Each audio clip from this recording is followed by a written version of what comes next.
오늘 이제 독일에 마틴 루터가 있었다면 스위스에 훌드리히 쯔빙글리라는 종교개혁가가 있었습니다.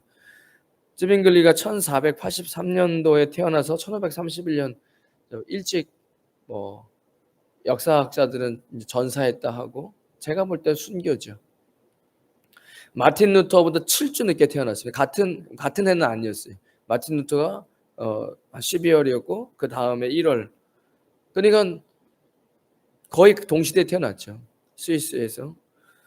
스위스의 수도가 베른인데, 저는 베른은 안 가고 취리히를 갔다 왔는데, 취리히는 스위스의 최대 상공업과 금융의 도시. 제가 물어봤거든요. 야, 물가가 왜 이렇게 비싸? 이 사람들은 뭘 먹고 뭐예요? 산밖에 없는데 왜 이렇게 잘 살아? 그러니까 취리가 이제 쯔빙글리가 목회하던 도시였어요. 그리고 지금은 최대 상공업과 금융 도시고, 또 스위스에서 종교개혁이 시작된 장소이기도 합니다. 우리 한번 PPT 먼저 볼까요? PPT랑 상관없는 설교랑 상관없는 거여서 갔다 왔는데 사진 이렇게 좀 보여드려야 좋잖아요. 제가 이렇게 참 배려심이 너무 좋은 사람인 것 같아요. 갔다 왔는데 사진도 안 보여드리고 이러면은 나중에 또 어디 간다 그러면 안 보내주실 거 아니에요. 가지 말라고. 스위스 그로스민스터 교회, 그 이제 주변 취리에는 우리로 따지면 이제 교회죠. 교회들이 있는데, 독일에서 봤던 데보다는 조금 더 우리 교회와 닮아 있어요. 그러니까 왜 그러냐, 역사적으로 볼 땐 츠빙글리, 칼빈, 장로교, 우리 장로교니까 이렇게 루터, 우리 이제 일반 기독교에 최근에 와서 큰 영향을 루터, 칼빈, 또 존 웨슬리 영국에 이렇게 얘기하잖아요. 뭐가 좀 닮아 있냐 봤을 때 일단 교회가 좀 깨끗해요. 지저분하게 이제 이런 데도 가면 가톨릭 성전도 많아요. 성당도. 그러면 현명하게 차이가 뭐냐면 지나치게 너무 화려해. 그리고 가톨릭의 특징은 이제 부활하신 예수님은 없어요. 부활하신 예수님 본 적이 없어요. 필리핀도 마찬가지고 어딜 가나 가톨릭에서. 왜냐면 그들의 주력 상품은 막 사람 힘들게 해가지고, 내 말 들어, 힘든 게 좋은 거하고 계속 막 그런 가스라이팅이 있거든요. 이거 막 치면서 이거 막 치면 이제 나 천국 간다, 이런 전혀 기독교적이지 않은, 그죠? 예수 그리스도로 이미 다 끝난 거예요. 뭘 더하거나 뺄 수도 없어요. 아니, 기독교가 이미 크리스티니티잖아요. 그리스도를 따르는 자들이에요. 근데 예수님과 예수님이 하신 거 다 떠나서 뭘 자꾸 우리가 뭘 해야 되냐는 거예요. 그래서 확실히 굉장히 이제 성상이나 이런 것들이 없고, 츠빙글리 당시에 종교개혁 때 그게 좀 큰 화두였거든요. 성상 다 없애야 된다, 이런 것들. 그래서 딱 두 가지만 남아 있어요. 제가 보면서 제가 지난 시간에 성만찬 얘기는 안 할 거예요. 찌빙글이랑 루터랑 이야기했던 거 지난 시간에 얘기했으니까. 그때 우리가 한 번쯤은 생각해야 되는 게, 이거다 저거다, 가톨릭 얘기하는 이런 건 우리가 따를 수 없죠. 거기는 그런 이론적인 걸 이야기하는 게 아니라 어떤 형식을 자꾸 갖춰가지고 그 형식에 갇혀버리게 하는 거예요. 그게 사람의 습성에 있다니까요. 근데 적어도 제가 예전에 우리 한국교회 기독교에서 되게 좀 가볍게 여겼던 것 중에 하나가 아예 성찬을 안 했어요. 성찬을 안 하는 건 더 나쁜 거예요. 이게 어떤 의미가 있냐, 이게 그냥 이걸 떠나서 아예 안 하는 건 더 나쁜 거죠. 그거는 관심이 없는 거. 아예 하라고 한 거예요. 그러니까 우리가 왜냐면 보통 이 리폼드 철치 보면은 제일 강조하는 게 성경이죠. 이게 참 우리가 지금 강조하는 이 수준이 아니라 정말 너무 성경에 막혀 있고 정말 말도 안 되는 일들이 벌어지고 있으니까, 교회 안에서. 그래서 말씀을 전하는 그 강대상에서 성경이 선포되는 것을 이렇게 높게 해놓은, 이게 이 리폼 설치 아니어도요, 우리 교회 사회도 많이 있어요. 성경이 중요하게 생각하기 때문에 그래서 이야기하잖아요. 가끔씩 한국 교회가 망가진 이유가 뭐냐라고 이야기했을 때, 제가 오래 산 게 아니잖아요. 저 어렸을 때 제가 되게 뭐예요? 막 보수적인 그런 교회 안 다녔어요. 제가 감리교회 다녔어요, 어렸을 때. 제가 다니던 교회에 강대상에 펜스가 쳐져 있었다니까요, 앞에. 못 들어가요. 아니 펜스가 쳐져 있는데 어떻게 들어가요? 저 끝에 문 이렇게 뒤에 안에서 잠그고 못 들어가요. 주일날 예배드리는 장소뿐만 아니라 주일학교 그 마룻바닥 나무로 된 그 마룻바닥에 있는 강대상도 못 올라갔어요. 애들이랑 부모님이 인제 신앙생활 열심히 하셨으니까 뭐 하면은 내려가서 친구들이랑 그 당시에 인제 무릎 꿇고 바닥에 앉아서 의자가 없었으니까. 그럼 그 방석 가지고 놀 게 없으니까 방석 갖고 방석 싸움하면서 친구들이랑. 그 걸리면 이제 장로님이 주먹을 가지고 와서 머리를 뭐 이렇게 때리면서 교회 예배당에서 장난친다고. 예배 안 드릴 때였거든요, 그냥 빈 시간에. 근데 던졌는데 방석이 강대상에 올라가 버린 거예요. 그 주일학교 강대상이에요. 주일날 그 우리가 주일날 11시 예배 드리는 데도 아니고. 근데도 친구랑 나랑 고민하는 거예요. 저기 올라가서 방석을 갖고 내려와야 되긴 해야 되는데 이게 올라가면 안 될 것 같고 그런 게 있었다는 거예요. 불과 20-30년 만에 사라졌잖아요. 뭐가 한국 교회에 타락을 갖고 왔냐? 강대상이 무너져 버렸어요. 제가 이거를 이거 너무 뭐 이게 너무 막 형식적인 거 아니에요? 아니, 그것은 우리의 형태는 우리의 마음을 대변하죠. 마음이 즐겁고 행복한데 얼굴이 이럴 수는 없어요. 그래서 뭐 이렇게 자꾸 뭐 좋은 일 있어요? 자꾸 웃어. 이런 거 있죠. 뭐 좋은 일 있거나 이러면 뭐 누구 이제 연애 시작해 가지고 청년들 보면 그 숨길 수가 없는 거예요. 그런 것처럼 우리가 하나님을 경외하는 마음, 하나님을 경외하라고 이야기하잖아요. 하나님을 경외하는 마음은 그런 모습에서도 사실 나타나는 거잖아요. 지금 현대인들은 그래. 그때 사람들은 무식하고 말이야. 배우지를 못해서 말이야. 막 이런 그런 얘기를 하고 있지만 그때는 그래도 우리가 하나님 말씀을 대언하는 사람의 말씀을 되게 그렇게 얘기하면 해야지. 이런 마음들이 있었단 말이에요. 그래서 어떤 교회는 가 보면 이제 찬양팀 여기 못 올라오게 하는 데도 많아요. 근데 지금은 그러지 않잖아요. 여기를 이렇게 스테이지로도 쓰고 하잖아요. 그러니까 어떤 목사는 여기다가 하나 더 올렸어요. 강대상을 스테이지 한 대 스테이지 두고 하나님 말씀을 전하는 강대상 한 판 더 올렸다는 거예요. 근데 이 부분이 많이 있어요. 하나님 말씀을 전하는 것에 대한 권위를 어디다 두는데요? 그런 게 뭐 중요해요? 그럼 그런 게 안 중요하면 그렇게 말씀을 중요하게 생각하고 있냐는 거예요. 말씀에 내가 순종하고 정말 하나님 말씀대로 안 돼도 거기에 복종하려고 기도하고 그 말씀이 하지 말라는 걸 할 때 두려워하는 마음이 우리 안에 있냐는 거예요.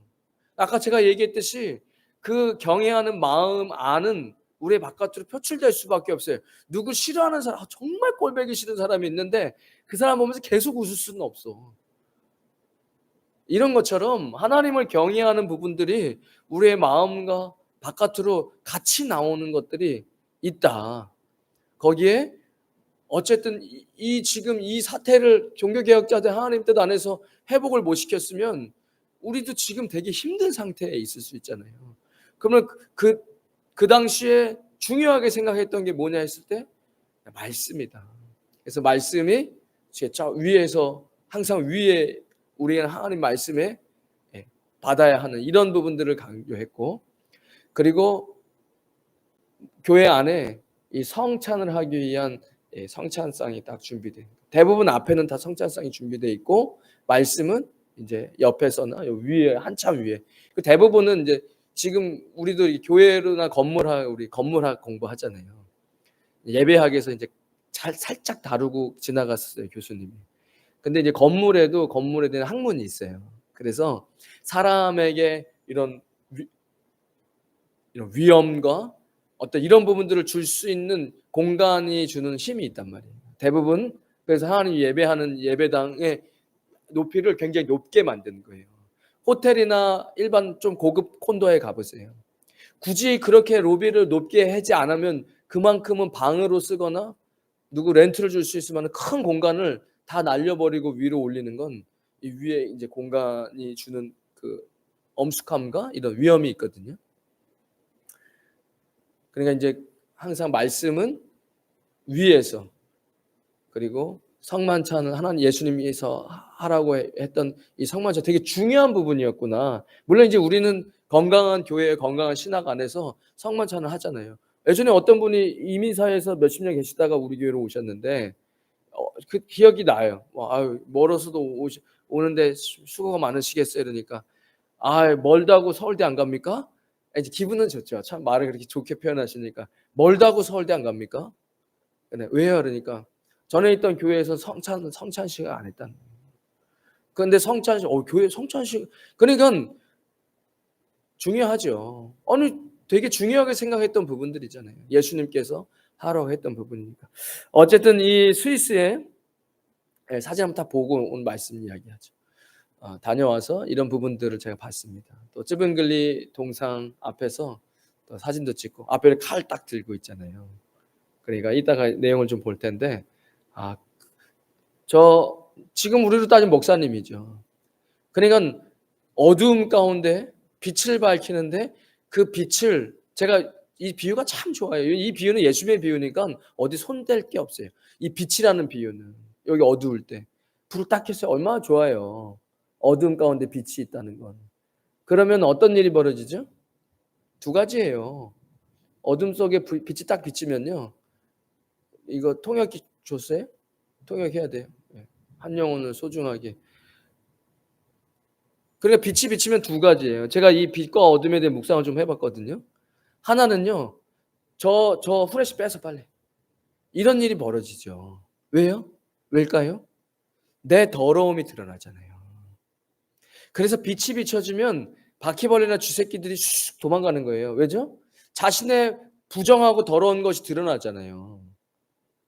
그래서 늘 이런 암흑기나 언제나 지금도 마찬가지예요. 진리예요. 빛, 예수 그리스도, 진리. 이것은 어둠과에서의 관계는 늘 이렇다는 거예요. 어둠 가운데 그 당시에 완전 달게이지인데 누군가가 촛불을 딱 들었어요. 그럼 어떤 일이 벌어질까요? 야 저거 빼서 꺼 빨리. 왜? 아 다 보여. 부정부패하는 거 다 보여 지금. 저거 빨리 빼서. 아 저 손가락 잘라버려. 이렇게 되는 거예요. 아니면 후두둑 도망치던가. 아니면 어떤 일이 벌어지죠? 빛으로 나오는 거죠. 어둠보다 빛이 좋은 것 같아요. 아무것도 안 보여 맨날 넘어지고 쓰러졌는데 빛 비치니까 잘 보이고 좋아요. 내가 더러운 것도 보여요. 씻으면 된다잖아요. 빛을 들고 있는 분이 씻으면 된다잖아요. 이제 더 이상 어두운 가운데 있고 싶지 않아요. 이런 것들 있어요. 우리 정치에도 그런 것들이 있어요. 아세요? 그냥 너는 주는 바우처나 받으면서 평생 그냥 그렇게 살아. 뭘 배우고 개혁하고 뭘 하려 그래. 그냥 그렇게 있어. 나라에서 바우처 줄 테니까 그냥 그걸로 그 딱 근근히 그 바우처는 먹고 사는 거밖에 마트 가서 사는 것밖에 못 하거든요.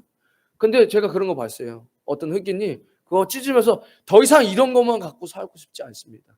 나도 열심히 살고 배우고 이래서 더 풍요로운 삶을 살고 싶습니다. 그러니까 정치에도 그런 게 있다니까요. 사람을 그냥 됐어. 그냥 좋은 게 좋은 거니까. 그 쯔빙글리는 그래서 이런 일들이 있는 거예요. 예, 있었다.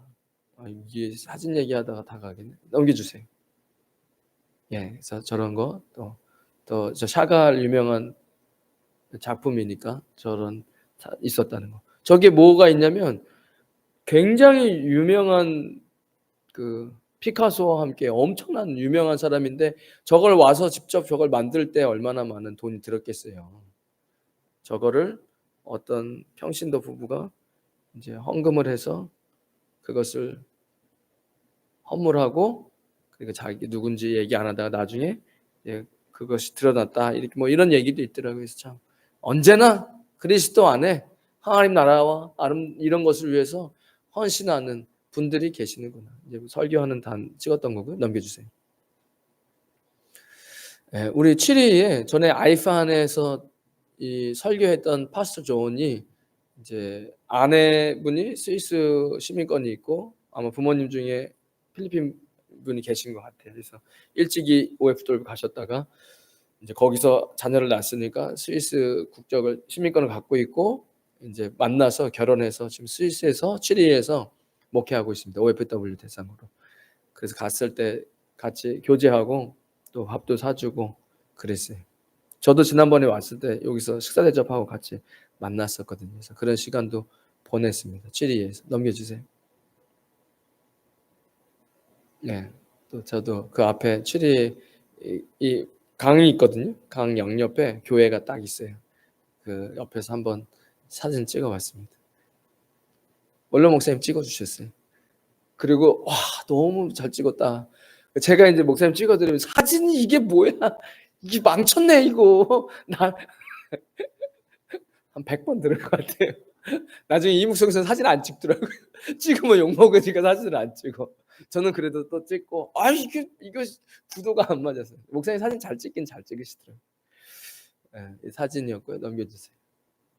예. 그 이 취리에 가면 강이 흐르는데 그 양쪽으로 이제 찌빙글리가 목회했던 그로스민스터 교회도 있고 이런 교회들이 멋지게 잘 돼 있습니다. 다음 넘겨주세요. 또 하나 있나요? 없어요? 예. 그러면 이제 첫 번째 보여주시고 이 찌빙글리가 그래서 루터랑 비슷한 시대에 거의 같은 시대죠. 같은 시대에 태어나서 이 스위스의 종교 개혁을 이루었다. 1519년도에 17년도에 비텐베르크 이런 95개조 했던 게 있잖아요. 1519년도에 찌빙글리가 취리히의 그루스민스터 교회 목회자로 이제 취임을 하고 프로테스탄트 운동의 중심지가 됩니다. 그가 목회하던 그루스민스터 교회 제가 보여드리고 사진 찍었는데 이 찌빙글리는 장로교 사상의 이제 근간이 되고 개혁주의의 시조 이후에 종교개혁자 존 칼빈이 이어서 이제 발전을 시키고 특별히 찌빙글리는 성경을 사랑한다. 모든 종교개혁자의 시작은 어차피 성경일 수밖에 없어요. 너무 어두웠고 성경이 아예 읽혀지지 않았기 때문에 제가 이거 참 나는 그래도 올바른 교회 다니니까 그래 갖고 될 문제는 아닌 것 같아요. 여러분 스스로 말씀 앞에서 내가 정말 우와 진짜 한 번쯤은 기도하세요. 아니 하나님 이거 좀 그렇잖아요. 누구는 성경 보면서 이야 이게 하나님의 음성을 막 들리고 막 말씀 살아있다고 느껴진다는데 그거를 기도해서 한 번은 느껴보시면 좋잖아요. 성경 사랑, 교회 사랑, 이웃 사랑. 예, 찌빙글리가 사역하던 시대 루터 시대와 같은 로마 가톨릭이 부패 타락이 절정을 이루던 시기였고 찌빙글리가 취리히에서 80km 떨어진 조그만 마을 빌트하우스라는 곳에 태어납니다. 14세에 비엔네 대학에서 라틴어, 고전문학, 중세철학, 중세신학, 천문학, 물리학, 음악에도 남다른 소질이 있었대요. 제가 보면서 하나님 뛰어난 사람을 쓰시나라기보다 하나님께서 준비시킨다는 생각이 들어요. 그리고 우리 조선에도 처음 복음을 들고 왔던 그 20대 후반, 30대 초반, 20대 후반, 중반 이런 선교사님들이 얼마나 제가 한번 말씀드렸잖아요. 얼마나 엘리트였고 어떤 사람은 그냥 편안하게 자기네 동네에서 부모님 밑에서 했으면 그 나라 대통령이 될 수 있을 만한 엄청난 가문에 엄청난 학문을 하고 그리고 선교사로 오신 분들도 있었거든요. 그래서 우리가 한 번쯤은 생각이 드는 거예요. 뭐 성령 충만한 것도 다 좋은데 하나님께서 우리가 하나님을 알아가고 하나님께 쓰임 받기 위해서 좀 어떤 준비가 필요하기도 해요. 하나님 우리를 준비시키는데 다 준비를 시키는데 우리가 안 하는 거죠. 하나님은 엘리트만 쓰셔. 그게 아니에요. 제가 볼 때는. 하나님은 준비를 시키는데 안 하는 거죠. 왜? 하나님과의 관계가 없으니까. 뭐 그런 거예요. 주일날 예배드리면 되지. 스위스에 뭐가 있어요? 오늘 여기 설교 이거까지 넣으면 길어질 것 같아서 뺐는데 중세에 스위스가 뭐로 그 당시 찌빙글리 살 때 14세기, 15세기, 뭐 13세기부터 스위스가 뭐로 유명했는지 아세요? 용병으로 유명했어요. 스위스 군인 용병들. 왠지 아세요? 먹고 살 게 없어요. 산이랑 이런 데 이래가지고. 그러니까 찌빙글리가 그 반대했거든요. 너무 비참해. 나가 싸우다 죽고 그게 삶의 전부야 대부분 사람들이. 근데 그러니까 일반 역사학자들도 스위스 용병에 대한 기록들이 많아요. 너무 잘 싸우고 용감했다. 그래서 나중에 프랑스에서도 다 수입해 가고 용병들을. 그래 왜 그랬냐 했을 때 그런 인터뷰 같은 게 나와요. 우리가 여기서 도망치면 내 아들은 먹고 살 길이 없어. 왜? 야, 스위스 용병 뭐야? 대단한 줄 알았더니 별거 아니네. 이럴까 봐서 그냥 다 막 500명, 800명 하면 대부분 전쟁에 이미 졌으면 도망가야 되는데 안 도망간다는 거예요. 죽을 때까지 싸운다는 거예요. 어차피 졌어. 이미 막 몇천 명 모이고 우리는 이제 막 800명에서 400명, 300명 이렇게 떨어지면 도망가야 되잖아요. 스위스 용병대 안 도망갔대요. 그래서 그 용병을 썼던 왕이나 이런 사람이 도망칠 수 있는 시간을 벌어줘서 나중에는 뭐 프랑스나 이런 데서 다 근위대에는 다 스위스 용병을 썼다는 거예요. 왜 그랬냐 했을 때 우리가 도망가면 내 자식은 먹고 살 게 없어. 이렇게 됐다는 거예요. 나중에 프로테스탄트가 종교개혁을 일으키고 칼빈이 스위스에서 목회할 때 어떻게 그들을 변화시켰는지 아세요? 야, 용병이 아니라 하나님이 내게 주신 것 그것이 하나님의 통치를 받으면서 내가 하나님 앞에 쓰임 받는 것으로 뭐 빵을 만들든 뭘 하든 그렇게 해서 하나님의 영광을 위해서 하면 되는 거예요. 그래서 지금까지도 스위스가 뭐 고성능 장인들이 하는 뭐 시계나 이런 것들이 굉장히 유명하다는 거예요. 이 종교개혁 때부터 사람들이 야, 일을 하는데도 그러니까 우리가 이런 부분들을 많이 배워야 돼요. 뭐가 거룩한데 어떤 일이 거룩하지 않은 게 있어요. 하나님 나라를 위해서 내가 할 수만 있다면 그게 위법이고 불법이 아닌 이상 내가 그것을 통해서 하나님 영광을 위해서 그것을 일하고 땀 흘린다면 그것이 뭐 문제가 돼요. 근데 거기에서 엄청난 이 프로페셔널적인 전문성이 막 나오는 거예요. 왜? 하나님을 위해서 그때 한번 얘기했잖아요. 스타벅스가 창시된 이래로 한 번도 물려나간 적이 없는데 그 백화점 1층에 원래 커피집 잘하고 있던 한국분 원래 잘 커피 맛있게 해가지고 유명했는데 한참 스타벅스 날릴 때 그 지금 이제 CEO 바뀌었지만 첫 번째 CEO 전 세계 다 프랜차이즈 낼 때 그때 커피 들어가는 순간 야 이제 저 커피숍 망했다 스타벅스 들어왔다.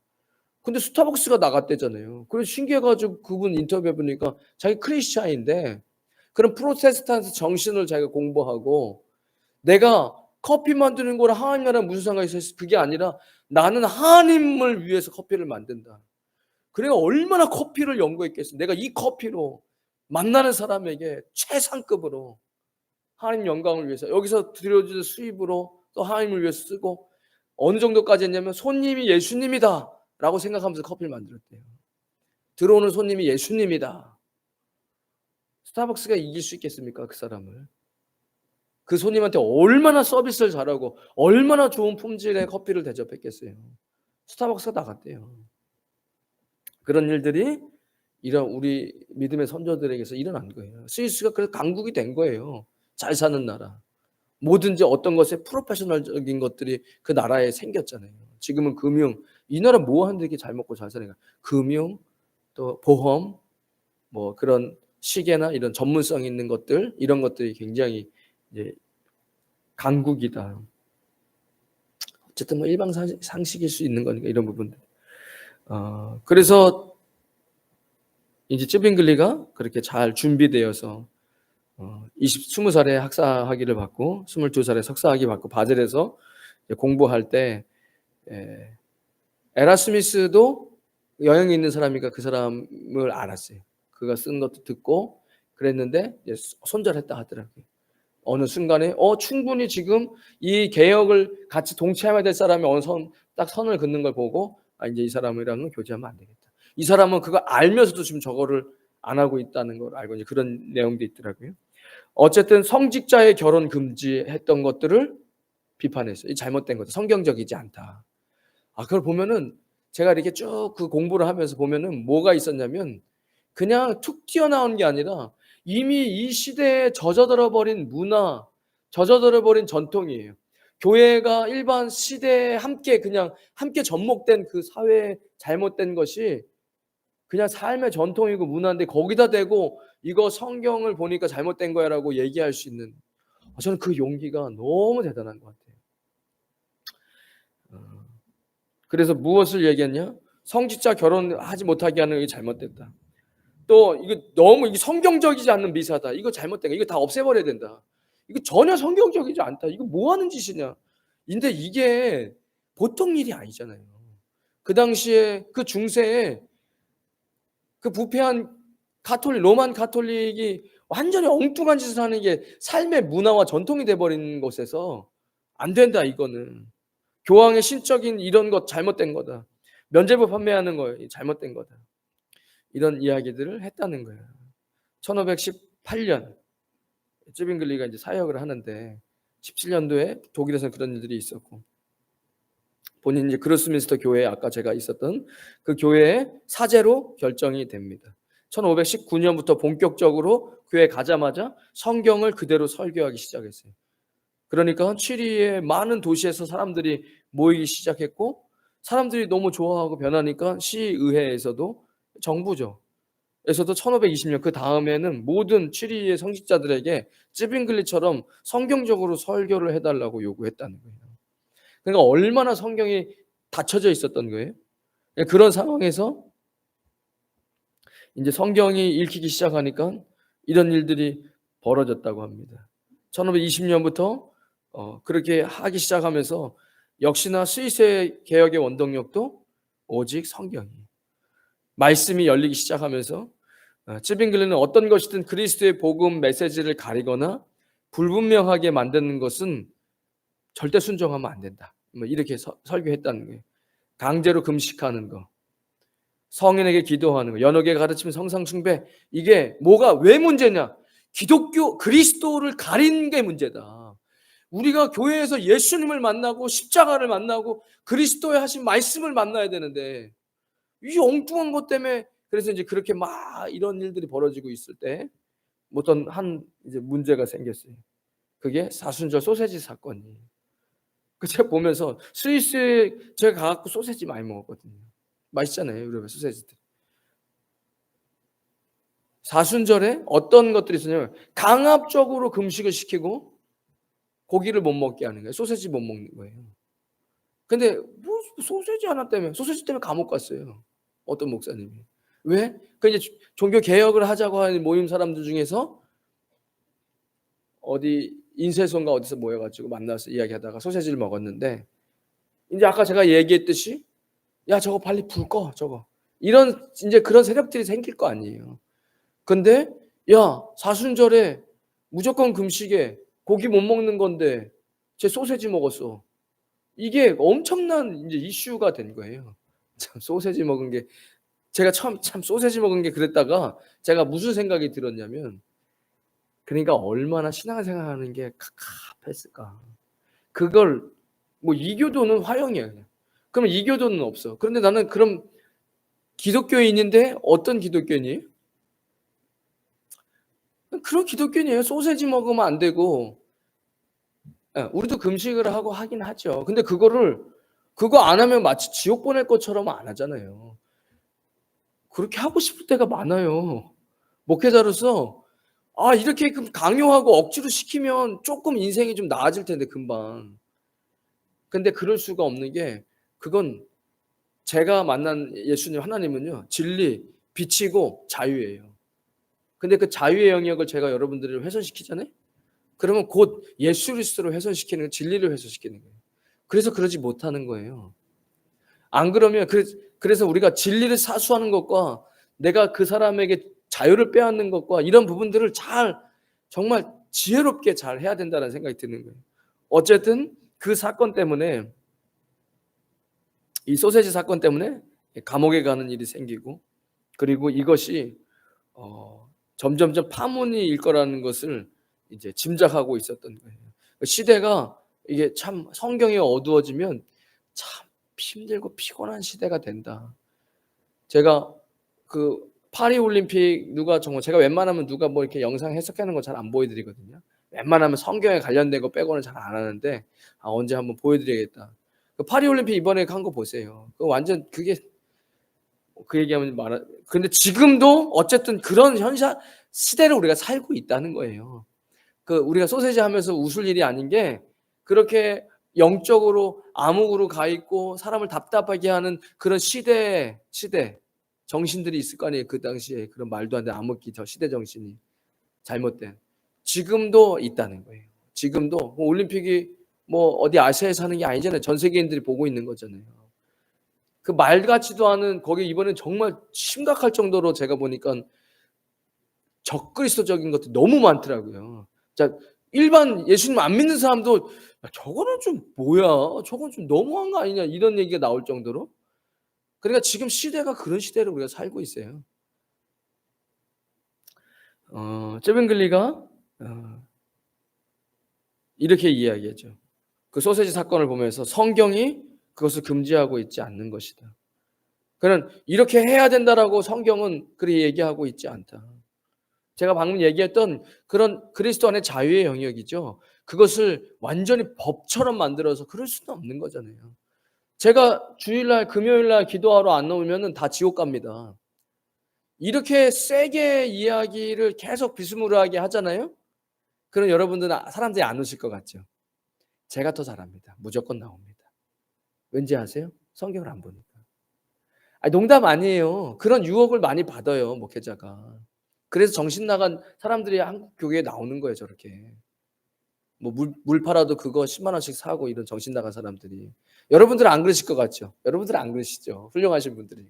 금요일 날 자율적으로 기도하러 나오시고 이렇게 하시니까 내일 또 월상 나오시려고 다 준비하고 계신 분들이니까.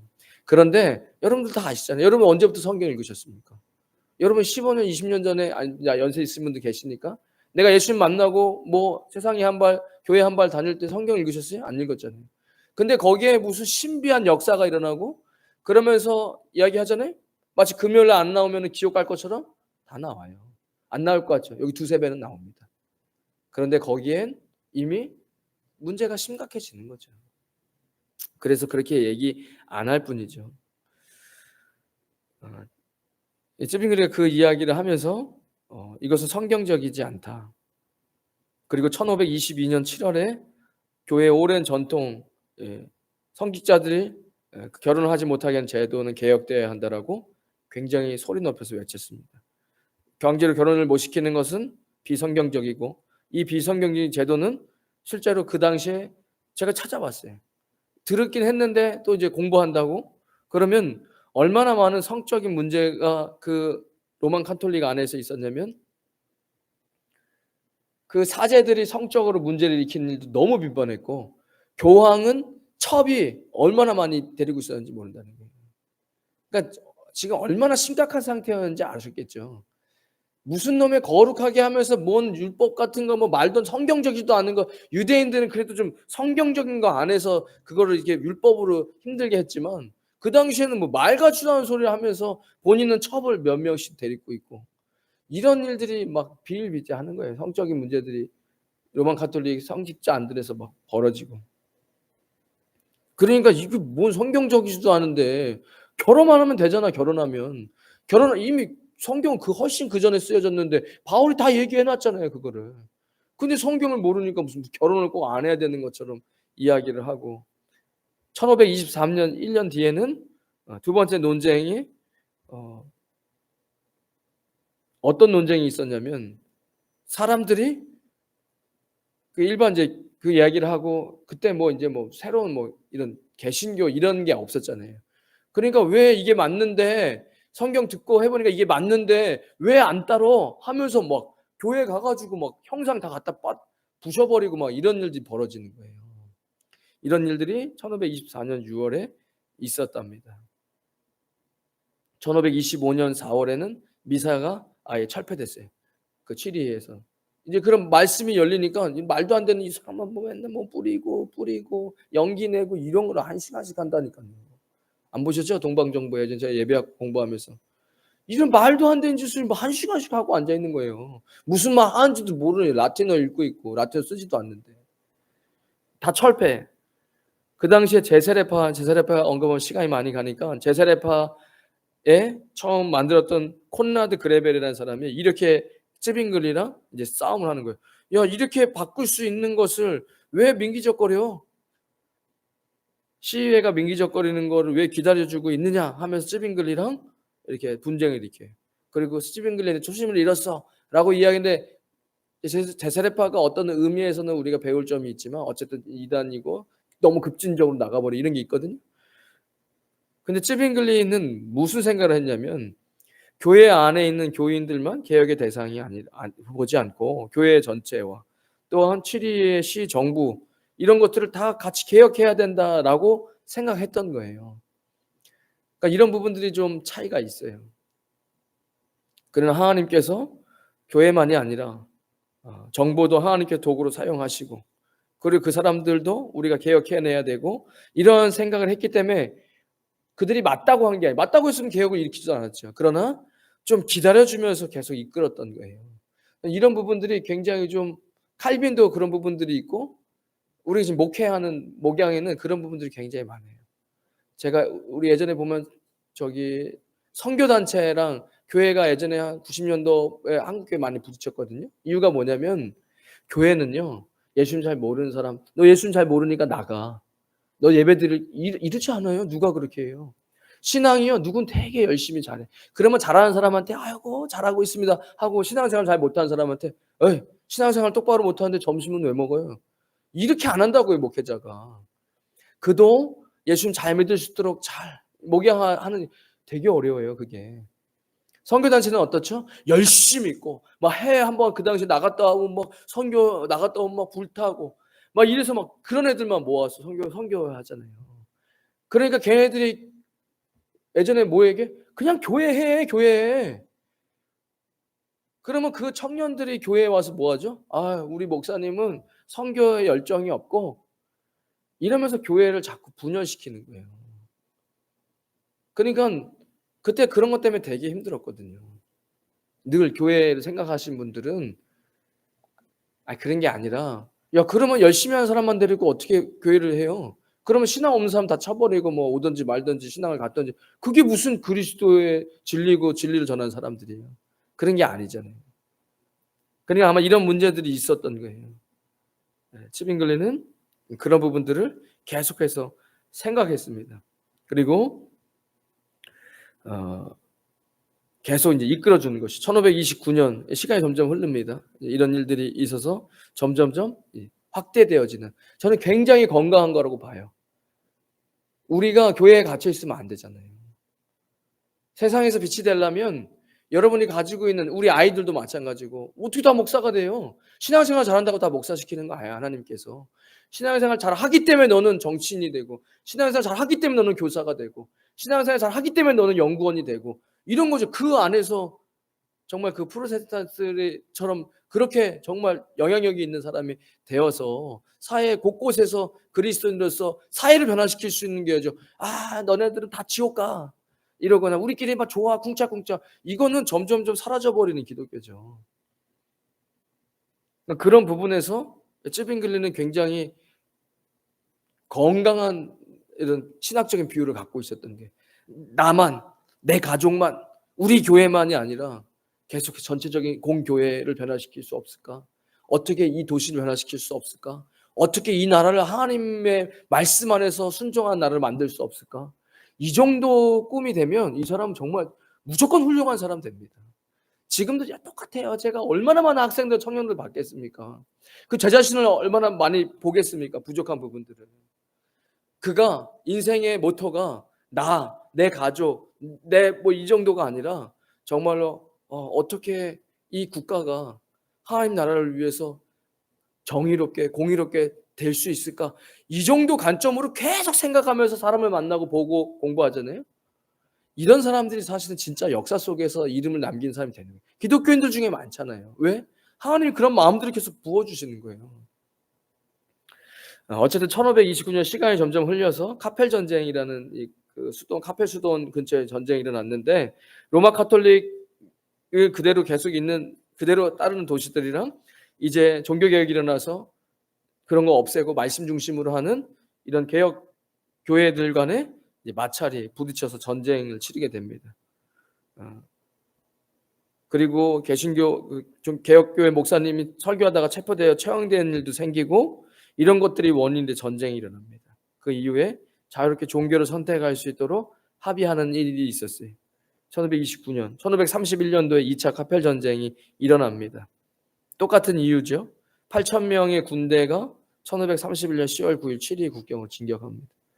그리고 찌빙글리가 이런 위험 속에서 도망가지 않고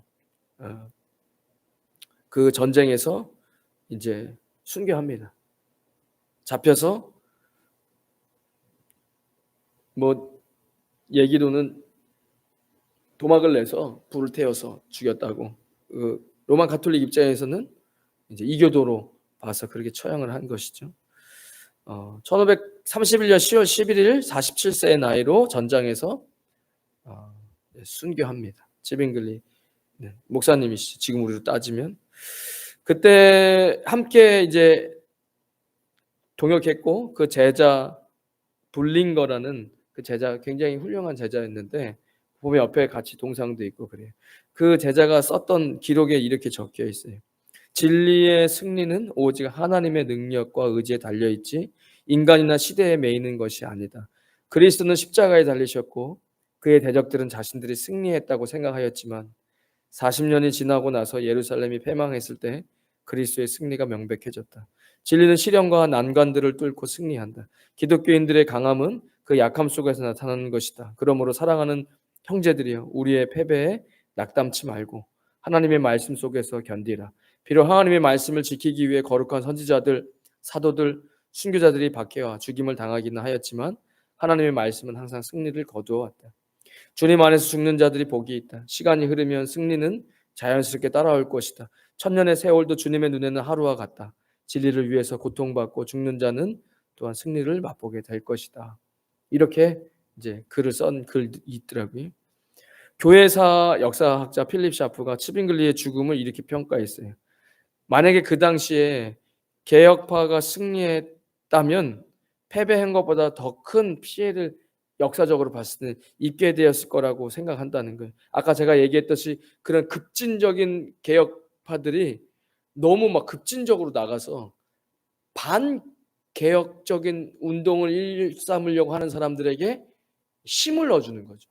너무 지나치게 저렇게 그리스도 사랑도 없고 막 횡포가 너무 심해지면 반개혁 운동이 더 커질 수 있는, 실제로 역사 속에서 그런 일들이 있었답니다. 그래서 그 옆에는 오스트리아, 스페인, 또 교황을 따르는 교황파가 반종교개혁 이런 일들이 일어나가지고 개혁을 하려고 하는 것과 더 심하게 맞붙여서 그것을 무력화시키려고 했던 그런 움직임들이 그 역사 속에 있었다는 거예요. 그러니까 하나님 이렇게, 그래서 이렇게 이야기로 마무리 짓더라고요. 우리의 과거의 사건들은 그의 연이은 연속적인 사건과 최종적인 결말을 견지해서 판단해야 한다고 하며 모든 것은 명백한 하나님의 섭니다.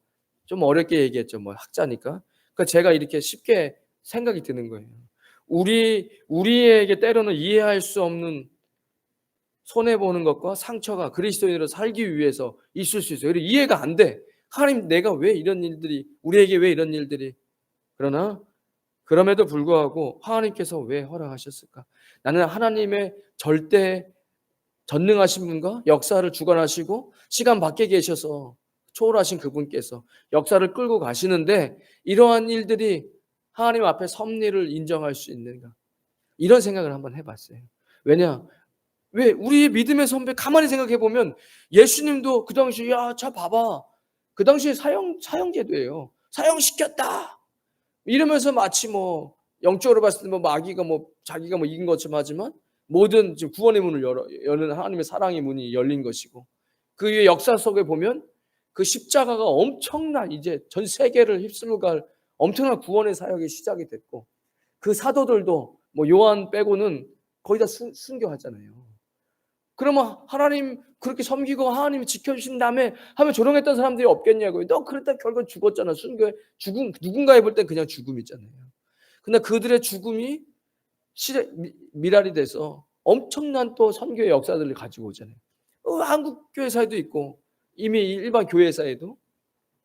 그러니까 한 번쯤 우리 생각해 봐야 돼. 우리 신앙생활 하면서 내가 좀 이해되지 않고 그럴 때라도 이제 더 이상 하나님 못 믿겠어. 나 지금 너무 상처받았어. 하나님한테 상처받았어. 아니면 누구한테 상처받았어. 사람에게 상처받았어. 이런 게 결국엔 마귀가 계속해서 조금씩 건들다가 되게 재밌는 게 뭔지 아세요? 제가 그렇게 잘생겼습니까? 이게 무슨 얘기야 갑자기. 제가 그렇게 잘생겼습니까? 제 얼굴을 보려고 교회 온 게 아니잖아요. 아니 저 교회에 다니는 사람이 그렇게 착하고 예쁘고 그렇게 좋은 사람입니까? 그 사람 보려고 교회 왔습니까? 아니 왜 나중에 교회 떠날 때는 그 사람 꼴보기 싫고 그 사람 한 얘기에 상처받아서 교회 오기 싫 안 가요 교회. 뭐 하자는 거예요. 처음서부터 교회에 그렇게 멋지고 예쁘고 착하고 날 도와주는 사람 때문에 교회로 왔냐고요.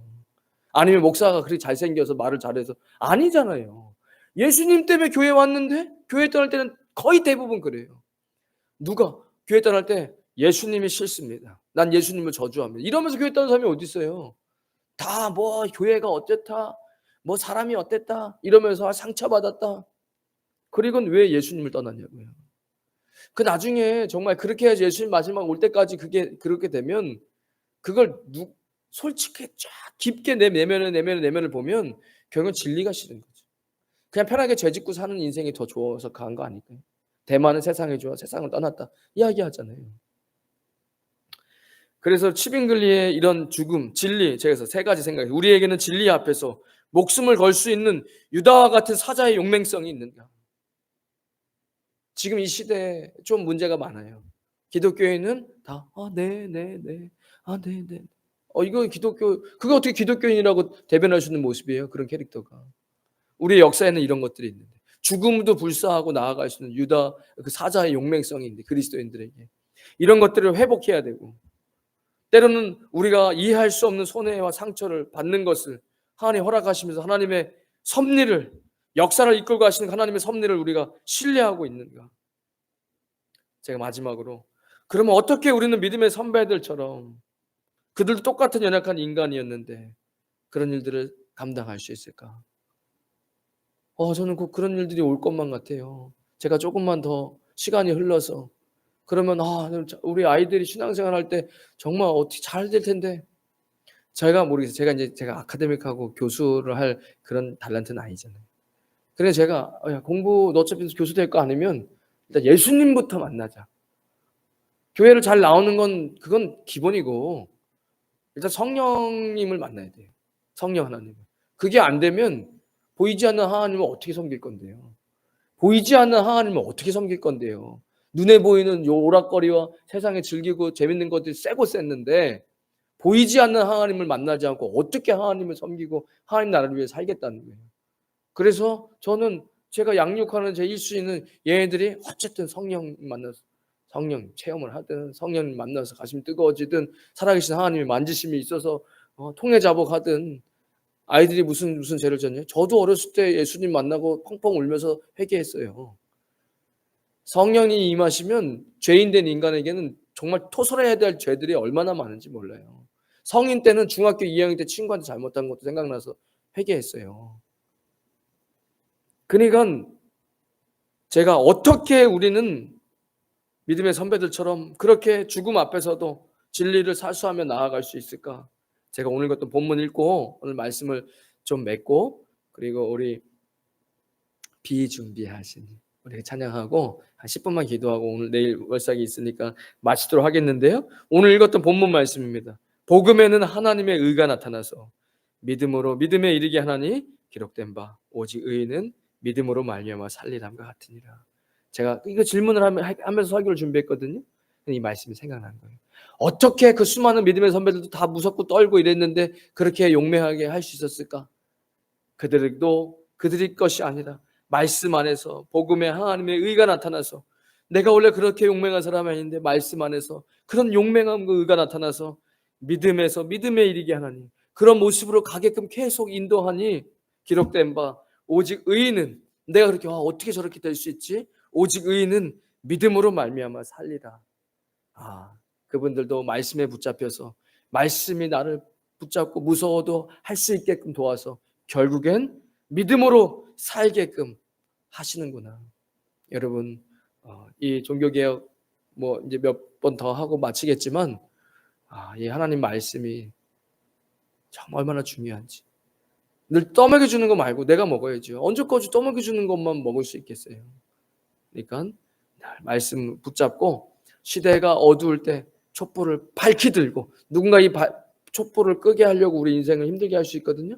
그래도 어떻게 용맹할 수 있었을까? 말씀에 붙잡혀서 하나님 앞에 쓰임 받으신 저 여러분 되시기를 주님의 이름으로 축원드리겠습니다. 하나님 감사합니다. 오늘도 이 밤에 하나님의 백성들 주의 말씀을 사모하는 마음으로와 주님 말씀을 듣고 기도했습니다. 하나님, 우리의 힘으로 아무것도 할 수 없습니다. 철저한 죄인임을 깨닫고 다시 시작할 수 있는 유일한 이유는 예수 그리스도입니다.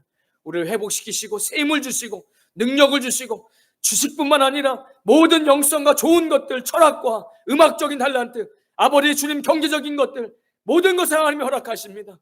주님 말씀으로 우리의 인생이 변화되어지고 회복되어질 때 모든 사회 전반의 영역에서 그리스도의 주님 충만하심이 우리를 통해서 이 시대가 변화되어질 수 있도록, 이 땅이 변화되어질 수 있도록 성령님 우리와 함께하여 주시옵소서. 이제는 우리 주 예수 그리스도의 크신 은혜와 하나님 아버지의 무한하신 사랑과 성령님의 감동 감화교통하심이 오늘 금요일 주님 앞에 나와 말씀 듣고 기도하며 주님 우리 이 시대를 변화시키기 위해 말씀으로 충만하게 하도록 다짐하는 주의 백성들 머리 위에, 그들의 가정과 자녀들 위에, 땀 흘려 일하는 믿음의 기업 위에, 우리 임마누엘 교회와 이 땅 필리핀과 조국 대한민국 위에 지금부터 영원까지 함께 하시길 간절히 축원하옵나이다. 아멘.